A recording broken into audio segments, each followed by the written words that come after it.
AI and the artificial intelligence industry is built on this air of inevitability, that is, the worst is going to be right now, that is going to change the world forever, while also making a small group of people wealthy, but we don't talk about that. And with how invasive it is becoming across our industries and our social spaces, I've been really thinking about the church's role in an AI-centered world. And when I say the church, I'm not just talking about Sunday morning services, but I'm talking more so about the people inside of it. And the reason why I want to make a really strong emphasis on the people rather than the building itself is because as AI disrupts our job markets, as it exacerbates environmental destruction, and causes heightened levels of austerity, I believe that the church will be one of the last battlegrounds or safeguards against AI and its impacts. And one way that the church acts as a safeguard or safety net is already in doing the work that it already does. Providing shelter, providing food, financial assistance, clothing, providing the basic needs for a lot of people in need. But for me, what I really want this video to shine a light on and what I would like to focus on specifically is that the church is going to have to play an important role in rebuilding or rehabilitating the social fabric of communities.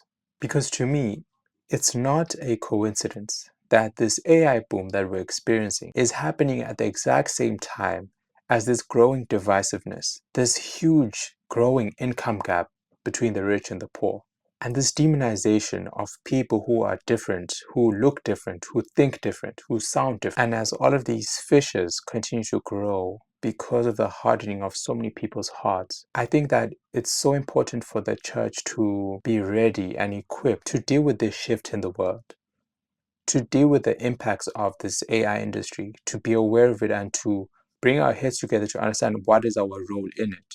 The way that we reflect the character of Jesus is going to be so important in this season, in our meekness, in the way that we show mercy, in the way that we bring peace. All of these different components of our journey with Christ are going to be so important in this journey. For me, I really think that this is going to be our maybe you were created for a time such as this moment. And I think we need to start grasping with that concept more because it's going to get really hard to get the truth. I think for me personally, at the back of my mind, whenever I'm on the internet, whenever I'm like scrolling on Instagram or TikTok or wherever that is, it's always that question of like, is this real? Could this be AI?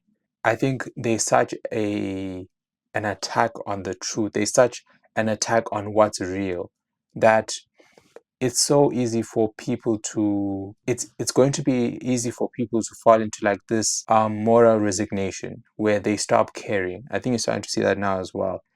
People stop caring, people stop trying to be better, people stop being shocked at hearing terrible things because we're just flooded with so much pain and suffering, and there's just all of these things that are constantly around us. Every time you go onto the news, it's constantly in our face, that I think that's the only way that we can cope. To tie it back to like even coming back to the church and speaking about us as Christians, this is going to impact us the same way. Like we're not immune to feeling these feelings. We're not immune to feeling this losing our hope. We're not immune to losing our faith.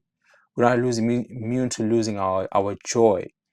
We know that God is always there, but as human beings, our bodies are still flesh and blood. And so even in another way, we also need to equip ourselves to deal with that struggle, to deal with those struggles, to deal with our struggles with sin still, because that's still going to be there. So there's just so much that I think as the church navigates this AI centered world and impacted world, there's so many layers that we need to prepare ourselves um to allow us to be there for other people. And other people, I meaning people not in the church, people outside of the church, because that is still our ministry, to go out there, to be citizens, not what is it, to be ambassadors of the kingdom.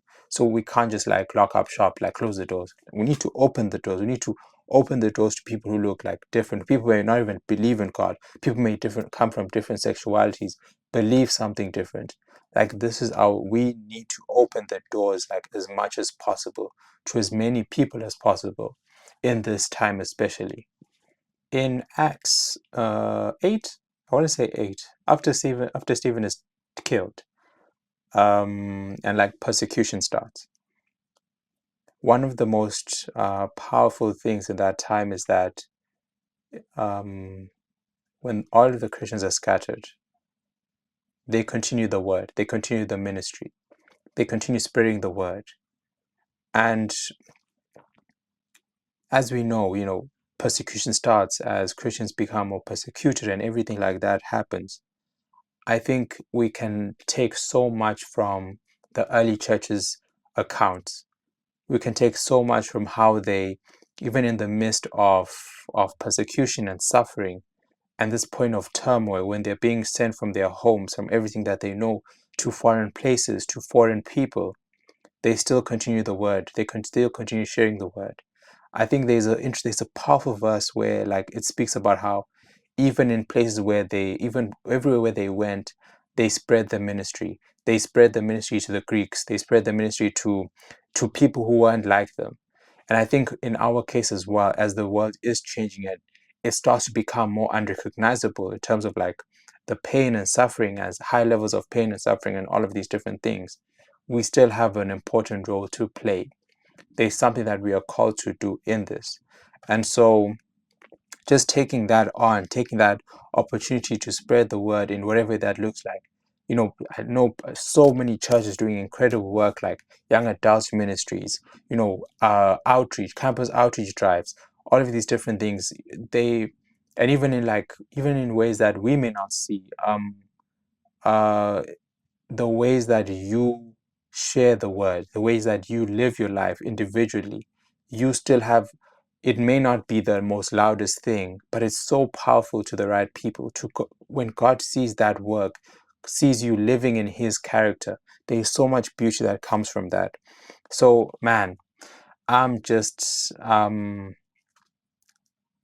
I want this video to be like a call. I want this video to be like, this is something that is important that we need to keep in mind, as we're going through this change in the world, or as the world is changing, that this is something that's very important to keep in mind.